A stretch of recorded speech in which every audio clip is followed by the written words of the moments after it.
Welcome back to city news. Corona lockdown కారణంగా ఉపాధి కరువై ఇబ్బంది పడుతున్న టైలరింగ్ వర్కర్లను ప్రభుత్వం ఆర్థికంగా ఆదుకోవాలని పలువురు మాస్టర్ టైలర్స్ అసోసియేషన్ నేతలు ప్రభుత్వానికి విజ్ఞప్తి చేశారు. వివరాల్లోకి వెళ్తే 3 నెలల లాక్డౌన్ కారణంగా అన్ని రంగాల ప్రజలు ఉపాధి కోల్పోయి ఆర్థిక ఇబ్బందులు ఎదుర్కొంటున్న నేపథ్యంలో ముఖ్యమంత్రి జగన్మోహన్ రెడ్డి జగనన్న చేదోడు పథకం క్రింద అర్హులైన దర్జీదారులకు 10,000 రూపాయల ఆర్థిక సహాయం అందజేశారు.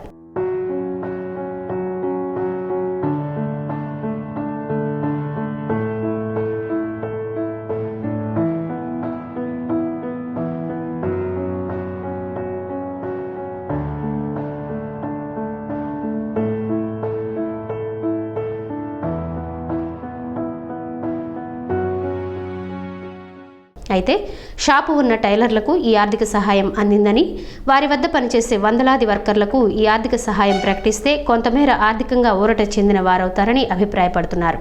అవి ఒక ట్రిప్పు టైలర్స్ అందరికీ వచ్చేసినాయి. కాకపోతే ఇంకా రాని వాళ్ళు కూడా కొంతమంది ఉన్నారు. వాళ్ళు కూడా ప్రిపేర్ అవుతున్నారు పెట్టుకోవడానికి. వాళ్ళందరికీ ఇవ్వవలసిందిగా మాస్టర్ టైలర్ అసోసియేషన్ తరపు నుంచి కోరుతున్నాము. ఇప్పుడు మాకైతే షాపుల వాళ్ళకైతే ఇచ్చారు, కానీ వర్కర్స్ కూడా తీవ్ర ఇబ్బందుల్లో ఉన్నారు. ఇప్పుడు 3 నెలలు షాపులు మూసేసాము. మేము కరెంట్ బిల్లు అయ్యి కట్టుకోవడానికి పనికొచ్చినాయి. దాని తర్వాత వర్కర్స్కి ఏ ఆసరా లేకుండా పోయింది. వాళ్ళు కూడా చాలా ఇబ్బందులు పడుతున్నారు. కాబట్టి రాష్ట్ర ప్రభుత్వం కలగజేసుకొని వాళ్ళకి ఏదో విధంగా ఆదుకునేటట్టు చేయాలని మాస్టర్ టైలర్స్ అసోసియేషన్ తరఫున తెనాలి పట్టణం నుంచి కోరుకుంటున్నాం. లాక్డౌన్ ముందు రోజంతా కష్టిస్తే 500 రూపాయలు రాబడి గగనంగా తెలిపారు. టైలర్స్ అండి ఒకసారి తెచ్చుకుని పని చేసేవాళ్ళం. మనం పెట్టాం, కాగితాలుగా పెట్టాం, ఏం పడలేదు మాకు. అన్నీ పెట్టాం, 500 దాకా అయ్యి కాగితాలు పెట్టాం. షాపు లాగా ఉండాలండి. షాపు అంటే కొట్టద్ది కట్టుకున్నా కానీ ఎందుకు మాకు అదే 10,000 ఇస్తాం, ఇది 10,000 ఇస్తామని చెబుతున్నారు. ఇంతవరకు ఏం లేదు. 3 నెలల నుంచి ఖాళీగానే ఉంటున్నాం. ఏ బట్టలు వస్తే కొడతాం, లేతలేదు. వర్కర్స్ షాపు వాళ్ళకే వేసారు మీరు. వర్కర్స్కి అయిపోయినప్పుడు మేమేం చేయాలి? 3 నెలల నుంచి ఖాళీగా ఉన్నాం.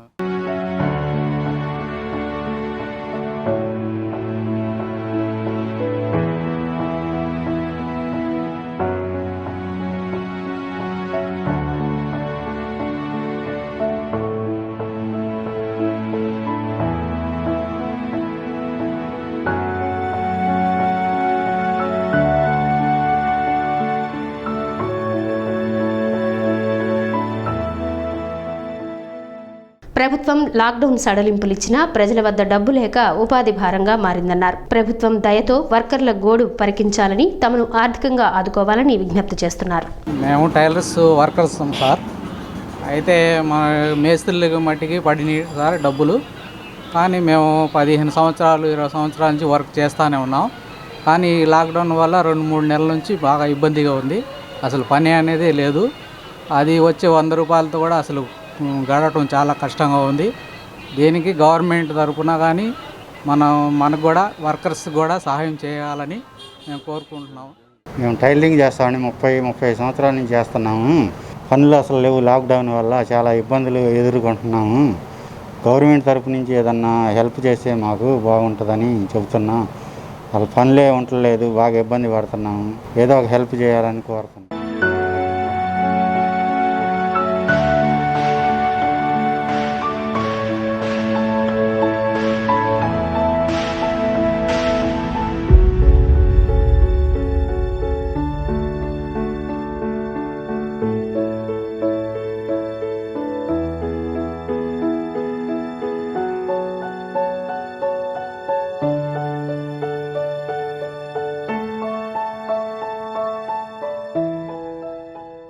కరోనా కష్టకాలంలో పేదలకు అండగా ఉండాలన్న కేంద్ర ప్రభుత్వ సంకల్పం అభినందనీయమని ప్రధాని మోడీ చర్యలను బీజేపీ జిల్లా అధ్యక్షుడు పాటిబండ్ల రామకృష్ణ కొనియాడారు. బుధవారం స్థానిక కొత్తపేటలోని కార్యాలయంలో ఏర్పాటు చేసిన విలేకరుల సమావేశంలో ఆయన మాట్లాడారు. 80 కోట్ల మంది ప్రజానీకానికి నవంబర్ నెల వరకు గరీబ్ కళ్యాణ్ పథకం అమలు చేయాలని నిర్ణయం చేయడం పేదల పట్ల ప్రధాని మోడీకి ఉన్న అంకితభావం, చిత్తశుద్ధి తెలియజేస్తుందన్నారు. రైతులకు, జన్ధన్ ఖాతాదారులకు, ఉపాధి హామీ కూలీలకు నేరుగా లబ్ధిదారుల ఖాతాలో ఆర్థిక సహాయం జమ చేయడం ప్రధాని మోడీ పనితీరుకు అద్దం పడుతుందన్నారు. సమావేశంలో బొల్లిముంత విజయ్ కుమార్, షేక్ భాషా, మంచాల రత్నరాజు, మైలా హరికృష్ణ, పసుపులేటి చంద్ర తదితరులు పాల్గొన్నారు.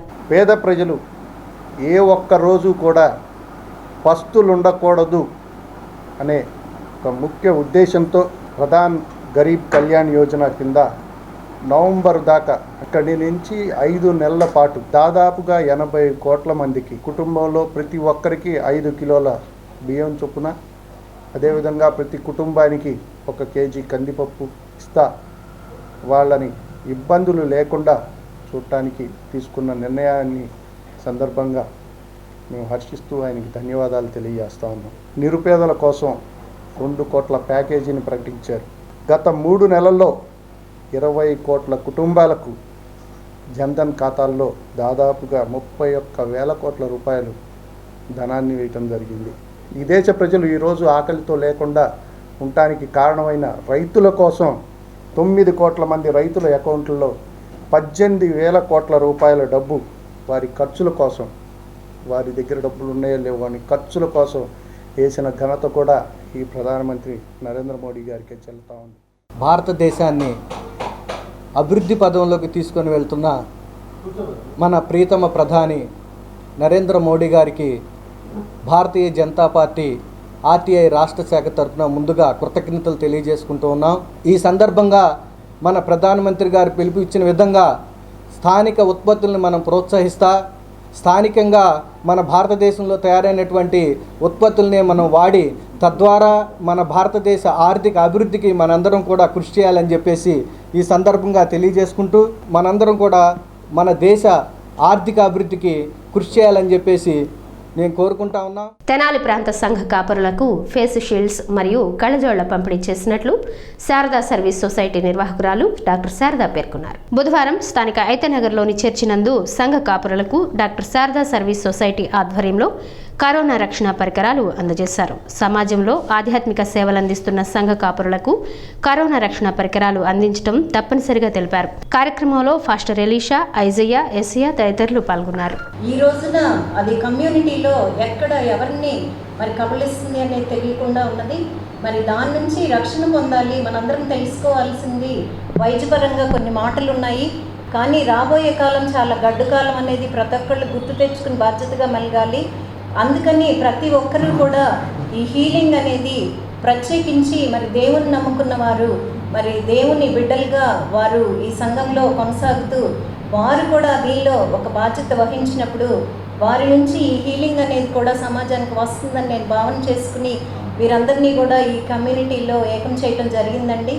మాస్కులు ఒకటే అందరికీ తెలుస్తుందండి. మాస్కులతో పాటు ఫేస్ షీల్డ్ ఎవరైతే ధరిస్తారో వారికి ఈ వైరల్ ట్రాన్స్మిషన్ అనేది 95% దాదాపు తగ్గిపోతుందని 100కు పైగా ఆర్టికల్స్ మెడికల్గా ప్రచారమయ్యాయి.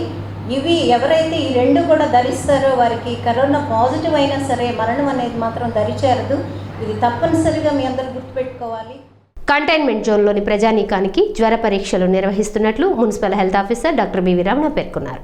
ఈ సందర్భంగా బుధవారం స్థానిక బాలాజీరావుపేటలోని కంటైన్మెంట్ జోన్ ప్రాంతంలో పురపాలక ఆరోగ్య సిబ్బంది పర్యటించి అక్కడి గర్భిణీలు, 50 ఏళ్లు పైబడిన వృద్ధులు, చిన్నారులను పరీక్షించి అవసరమైన మందులు పంపిణీ చేశారు. పట్టణంలో రోజురోజుకు పెరుగుతున్న కరోనా ఉధృతిని అరికట్టాలంటే ప్రజలు స్వీయ నియంత్రణ పాటించాలని పిలుపునిచ్చారు. తప్పనిసరిగా మాస్క్ ధరించాలని, వ్యక్తిగత పరిశుభ్రత పాటించాలని స్పష్టం చేశారు. కంటైన్మెంట్ జోన్లలో ప్రజానికానికి వార్డు వాలంటీర్లు, ఏఎన్ఎంలు, ఆశా వర్కర్లు అందిస్తున్న సేవలను వివరించారు. కార్యక్రమంలో ఆరోగ్య విస్తరణాధికారి ఏ బాలచంద్రమౌళి, వి పున్నారెడ్డి, ప్రసన్నబాబు, రత్నాకర్ తదితరులు పాల్గొన్నారు. కోవిడ్-19 కరోనా నేపథ్యంలో మన ఏదైతే కంటోన్మెంట్ ఏరియాలో మరి ఏఎన్ఎంలు ఆశాలు అయితేమి, వార్డు వాలంటీర్లు అయితేమి ఆ కంటోన్మెంట్ ఏరియాలో ఉదయం పూట వాళ్ళకి కావాల్సిన మరి ఏదైతే కావాలో అవన్నీ కూడా అందజేయటము, అట్లానే ఆకుకూరలు కానీ వాళ్ళకి ఏదన్నా ద్రవ్యాలు కానీ ఏమైనా కావాలంటే అందజేయడం ఇవన్నీ కూడా చేస్తుంటాము. మరి అదే పరిస్థితిలో మరి కంటోన్మెంట్ ఏరియాలో వాళ్ళకి ఆరోగ్యరీత్యా మన ఫీవర్ క్యాంపులు ప్రతిరోజు కూడా ఏర్పాటు చేయడం జరిగింది. మరి అందరికి కూడా జలుబు ఉందా, దగ్గు ఉందా, జ్వరం ఉందా, మరి అట్లానే ఏదైనా సిమ్టమ్స్ ఉన్నాయా అన్నీ కూడా పరీక్షించడం, ఉచితంగా మందులు ఇవ్వడం కూడా జరుగుతుంది. ఎవరైతే వృద్ధులు ఉన్నారో అట్లానే యాంటీనేటల్ కేసులు గర్భిణీ స్త్రీలు ఉన్నారో అట్లానే 10 సంవత్సరాల పిల్లలు ఉన్నారో వాళ్ళ మీద ముందు ముఖ్యంగా దృష్టి పెట్టున్నాము. మరి ప్రజలందరూ దీన్ని ఉపయోగించుకోవాలని కోరుతూ మేము అందరికి కూడా అనౌన్స్మెంట్ కూడా చేస్తున్నాము. మరి కరోనా పాజిటివ్ కేసులు మరి రోజు రోజుకి పెరుగుతున్న నేపథ్యంలో ప్రజలందరూ కూడా దయచేసి అప్రమత్తంగా ఉండండి. మరి అందరూ కూడా ముఖములుగా బయటికి రావద్దండి. అట్లానే సోషల్ డిస్టెన్స్ పాటించండి, మాస్కులు ధరించండి, అట్లానే వ్యక్తిగత పరిశుభ్రత పాటించండి, చేతులు పరిశుభ్రంగా ఉంచుకోండి. మీరు నీరు కూడా కాచి చల్లార్చిన నీరు, వేడి నీరే తాగండి. అందులో ఇప్పుడు సీజనల్ డిసీజ్ మరి డెంగ్యూ కానీ, మలేరియా కానీ, చికెన్ గున్యా కానీ వచ్చే డిసీజ్ కాలం ఇది. దయచేసి అందరూ గ్రహించండి. మరి ప్రపంచాన్ని కబళిస్తున్న కరోనా ఉధృతి నానాటికి అధికమవుతోంది. క్షణక్షణం కేసుల సంఖ్య ఆకాశంలోని చుక్కలను దాటిపోతోంది.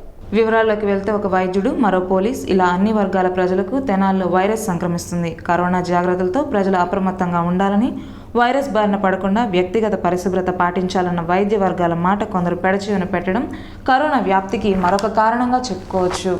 ఇదిలా ఉంటే బుధవారం తెనాలిలో కరోనా పాజిటివ్ కేసులు 10 మేర నమోదయ్యాయి. ఇస్లాంపేట, సుల్తానాబాద్, ఇందిరా కాలనీ, నందులపేట, ఐతానగర్, చెంచుపేట, చంద్రబాబు నాయుడు కాలనీ, మారిస్పేట, బుర్రిపాలెం ప్రాంతాల్లో పాజిటివ్ కేసులు ఒక్కరోజులోనే ఇబ్బడిముబ్బడిగా వచ్చాయి. బుధవారం ఒక్కరోజే పట్టణ, రూరల్ పరిధిలో 10 కేసులు నమోదు కావడం తెనాలి ప్రాంత ప్రజానికాన్ని కరోనా భయభ్రాంతులకు గురిచేసింది. తెనాలి ప్రభుత్వ జిల్లా వైద్యశాలలో పనిచేసే డాక్టర్కు, స్థానిక మారిస్పేటలో నివాసం ఉండే కానిస్టేబుల్కు కరోనా సంక్రమించడంతో ప్రజానికం మరింత ఆందోళన చెందుతున్నారు. అదేవిధంగా కొల్లిపర మండలంలో మరొక పాజిటివ్ కేసు రాగా మొత్తం నియోజకవర్గంలో బుధవారం కేసుల సంఖ్య 11కు చేరింది.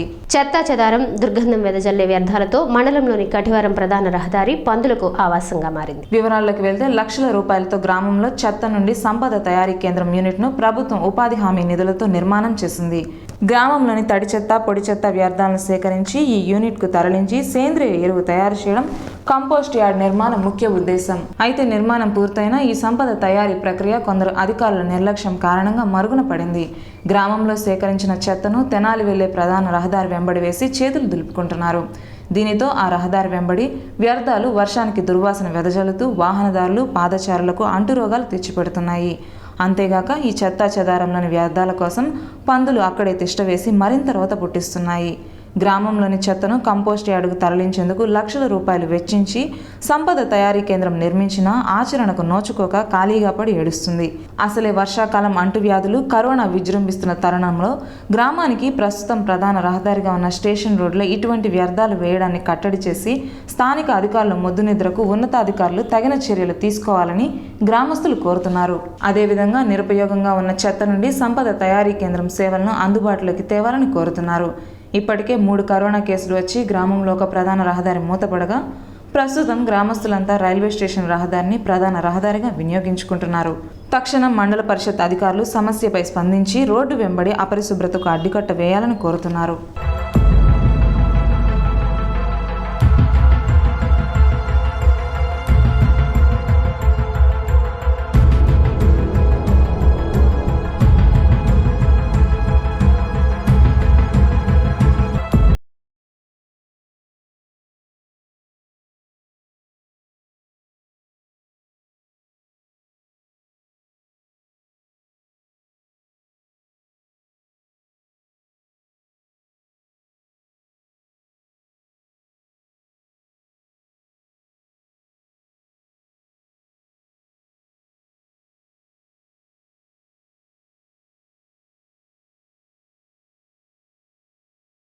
కటివరం రోడ్డు మీద వెళ్తుంటే చెత్త చెదారాలు వేసి వ్యర్థ పదార్థాలు రహదారి పక్కన వేసి గబ్బు కొడుతున్నాయి. కటివరం పంచాయతీ వాళ్ళు ఎవరు పట్టించుకోవడం లేదు. పందులు, కుళ్ళు, కంపు వచ్చేస్తున్నాయి.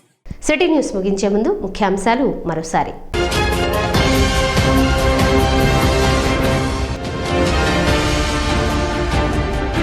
వైద్య రంగ చరిత్రలో సువర్ణాధ్యాయానికి శ్రీకారం చుట్టిన ముఖ్యమంత్రి జగన్మోహన్ రెడ్డి. ఆధునిక హంగులు, అత్యాధునిక ప్రమాణాలతో 108, 104 సేవలు ప్రారంభం.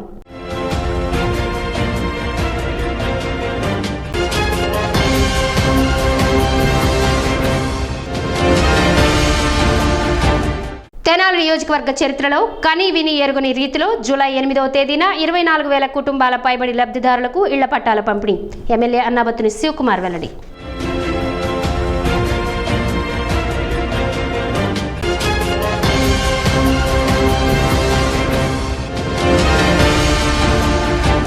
పేదల పట్ల చిత్తశుద్ధి ఉన్న ప్రజానాయకుడు ప్రధాని నరేంద్ర మోడీ. బీజేపీ జిల్లా అధ్యక్షుడు పాటిబండ్ల రామకృష్ణ.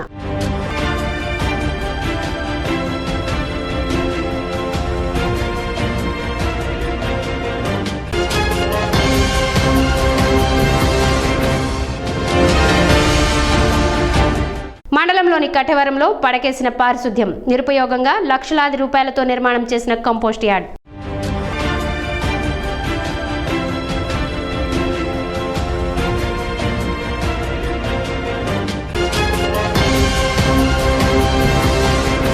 సిటీ న్యూస్ ఇంతటితో సమాప్తం. నమస్కారం.